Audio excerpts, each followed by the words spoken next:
How this was my first time ever making an engine wiring harness, I had no idea if this would actually work. Oh, the gas pedal. However, as soon as I turned the key, it did. Drive-by wire, operational.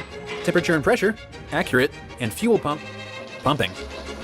But I accidentally drowned a spider in the gasoline when testing this. Oh no, you can see the bubbles of his last breath. But what about the camshaft angle sensor? We know it works, but it needs to be calibrated. So after I put oil back in the engine and transmission, I told the computer to fire the cylinder 1 spark plug when this line on the main pulley is at the 0-degree marker, which is the point where the piston is at the very top of the stroke. And we can verify that with this timing light that only flashes when the spark plug fires.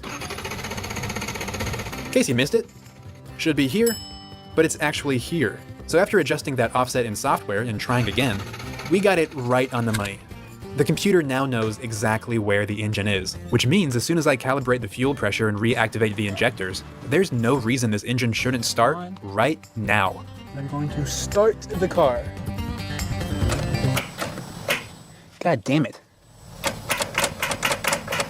Except of course for maybe a failing starter motor. See if that works.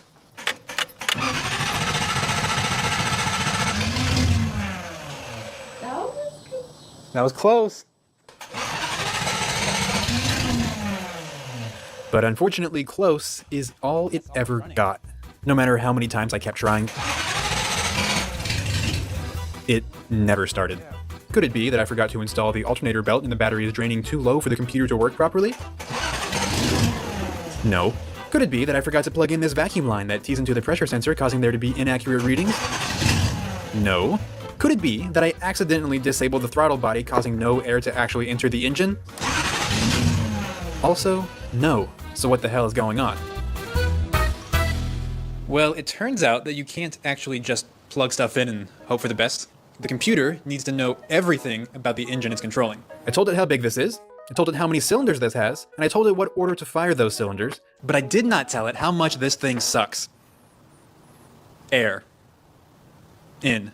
It turns out, all engines get better at sucking in air the faster they spin, until they start getting a little bit worse. So the computer needs what is called a volumetric efficiency table that should look something like this, but mine does not. So the computer thinks this engine is really bad at sucking in air, so it's giving it really little fuel to match what little air it thinks there is. I could not find a table for this engine online, but anything is better than nothing, so I loaded one in for a completely different car just to see what would happen.